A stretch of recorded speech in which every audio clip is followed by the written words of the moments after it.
Crnog mora, teče rijeka ista kao zora. Pozdrav narode, dobrodošli na moj kanal. Za one koji ne znaju, ja sam Radoslav i u današnjem videoklipu vidjet ćete 5. dan pšenice i neko sumiranje trenutnih rezultata i ostvarenje mojih najcrnijih sumnji koje svi vi koji ste pratili moj kanal redovno ovo proleće ste već znali i videli u mojim pričama, videima i komentarima da će ovo biti jedna od najtežih sezona u istoriji poljoprivrede. Cene su stabilne što se tiče žitarica već 25-30 godina, iako je sve poskupelo 4-5 puta, tako da o tome ne vredi pričati. Mislim, to je samo za sekiraciju i za neke one tablete pod jezik. Ali ovo što se desilo ove godine i koji problemi su se desili sa pšenicom, znači to još nikad nije bilo i ja za ovih 39 godina mog nekog iskustva nisam imao nikad ovakvu situaciju. Znači da vam razjasnim, što se tiče samog izgleda pšenice i kako je to sve krenulo posle one zime, kako da kažem, ako je uopšte bila zima, znači krajem marta pšenica izgledala vrhunski i ječmovi, pšenica je izgledala za napad na rekord. Znači da bude minimalno 8,5, 9, 10 tona opušteno pšenice, na boljim njivama i preko 10 tona i zaista je stvarno ličilo na to, sve je urađeno na vreme, međutim naišlo je hladno vreme, hladan period mraza i pšenica je izgurala one sekundarne bokore, završila je fazu bokorenja i onda je udario mraz u nezgodnom momentu i pšenice koje su bile u nižim predelima su strahovito stradale.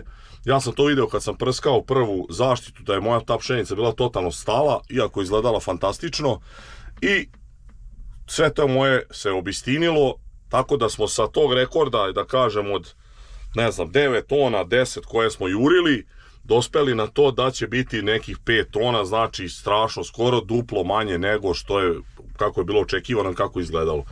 Vidjet ćete ovdje detalje sad sa ovih njiva. Sada radimo bregove, znači bregovi nisu stradali od mraza i sada ovo je strašan breg, evo vidite sad kako izgleda dole silos i selo.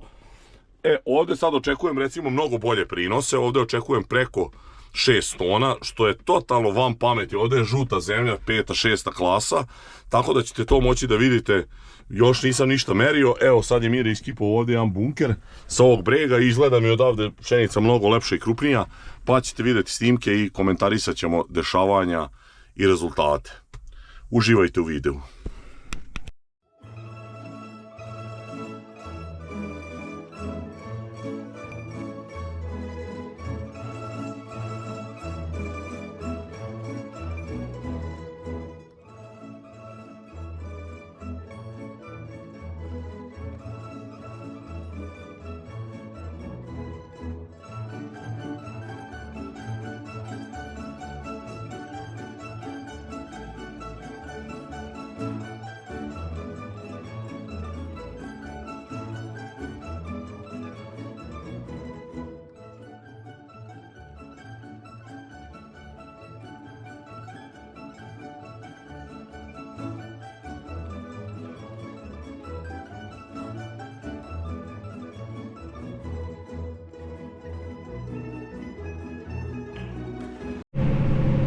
Vidite ovdje u daljini da je Mire započeo sljedeću njivu, ja se vraćam, iskipovao sam ovo na silosima.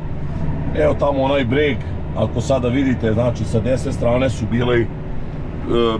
bila pšenica je bila do ova dva kooperanta, što je najsmešnije, obojica su imali tu gde je 5. 6. klasa zemlje, oko 6 tona po hektaru, a gde je mnogo bolja zemlja, znači vrhunska zemlja, 1. i 2. klasa imali su 5 tona, 5,5. Tako da ovo neverovatna godina, znači ovo je, moj umereni pesimizam je previše blag bio za ova dešavanja. Zaista smiješno skroz.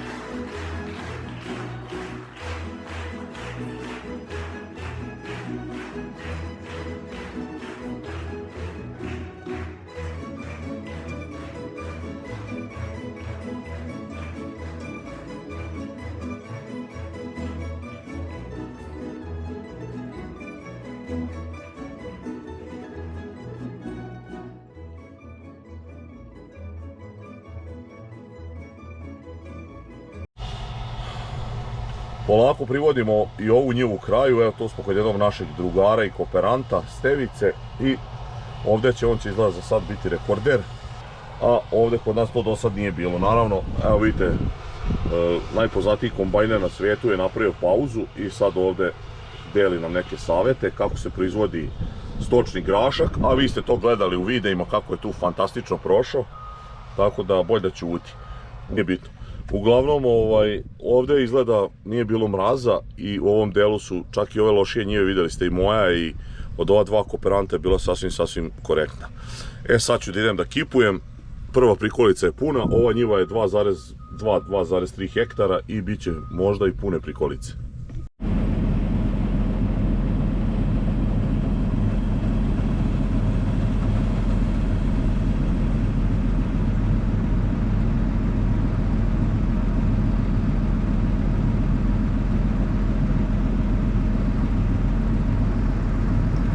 Evo kipovanje.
Prešli smo na sljedeću njivu. Ovo što sam radio, što sam odvukao ovom prethodnom kooperantu je bilo odlično, nekih 39 meteri naplativog, 3900 kg po jutru, znači oko 7 tona po hektaru bi bilo jusa, a prethodno što sam izvukao, što nisam snimio, to je ovom drugom, on je imao 5000 na 80 i neki 85-6 stari, 5000 kg. Znači to je već bilo dosta lošije, to je nekih 5700-800 po hektaru. Uglavnom nastavljamo dalje, odavde nam se neko nevreme sprema, grmelo je prilično, gledam rain alarm, moguće je neko nevreme, odmah to izaziva nervozu kod ljudi i odmah kreće ove kišne misli, ali valjda će nas mimo ići, valjda će imati sreće.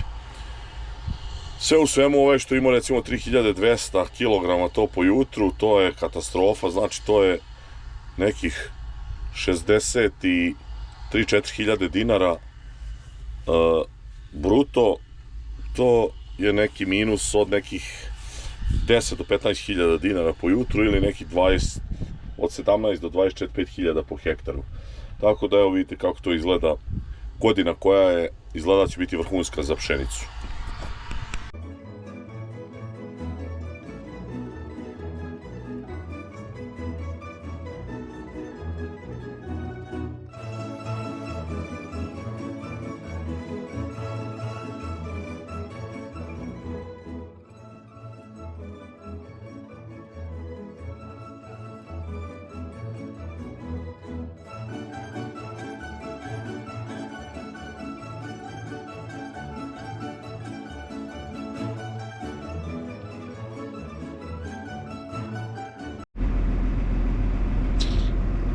Evo vidite kako mi je desna noga otekla, povređen sam i ne mogu mnogo da šetam, tako da vam nisam nešto mnogo specijalno nekih kadrova ovdje izdvajao sa ove prošle njive, zato što jako boli noga, ne mogu da hodam. Sad sam na silosima, imam u ove prikolice pomalo, tako da ćemo da vidimo. U prvo imam neki 70 ari, u drugo imam 57 ari, što smo uradili. pa ćemo da vidimo kakvi su rezultati. Uglavnom za sad vlaga je pala na nekih 13,5 i to je to. Što se tiče prinosa, ima šarenik, negde je dobro, negde loše. Zaista jako čudna situacija. Evo, stigo sam na njivu, Mire vrše preko puta, ovdje možete da vidite, radi i ove komšije. Evo, ima jedan lep Lexion i ovaj John Deere je kupljen pre neki dan. Baš onako lep kombajn. On isto piče redom, a i mi sad u ovom delu poteza isto pičimo redom. Mire iza traktora tamo, tako da sad je negdje oko 5 sati, pola 5.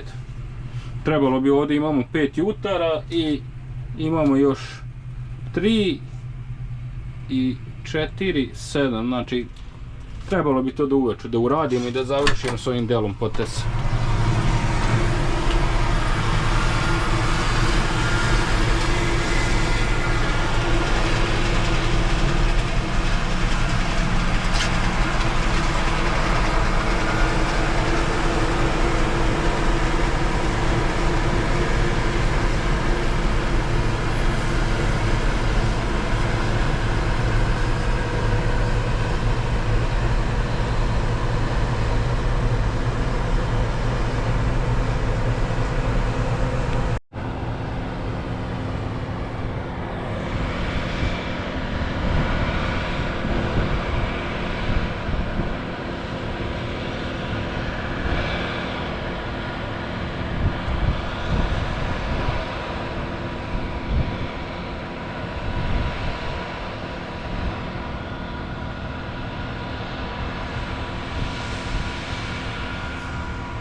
Evo, upravo smo uradili doktor Šaleto u njivu i dosta je loše. Znači, ovo je sa nekih oko 9 tona ima sa blizu 2 hektara. Katastrofalna je godina i neće biti dobro za mnoga gazdinstva.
Evo, polako dolazimo na 8. 9. operanta koji je već danas, više ne mogu da izbrojim. To jest na njegovu njivu. Ovo isto žito izgledalo prilično lepo, međutim posle onih suša totalno je odbacilo sekundarne te klasove i na kraju niti ima gustinu ni Boga oca, tako da će isto vjerojatno biti u ovom nekom proseku. Danas smo znači radili jednu vrhunsku njivu. Koliko bilo? 49 metrijeri. Dobro, samo nemoj mići ne kuruzi vraći. Jednu vrhunsku, jednu dobru i jedno, koliko bi, jedno 20 loši. A? I najlošiji ove godine. Da, tako da eto. To je ono što vam pričam, sve je to izgledalo solidno. Nijedna nije bila loša, ali sad su 85-90% loši rezultati. Pa normalno.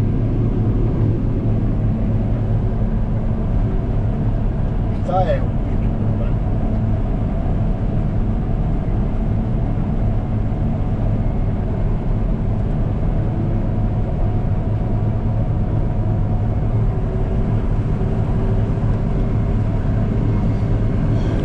Polako su se mire tu iz stakla zaprljala, sve mu je manja vidljivost.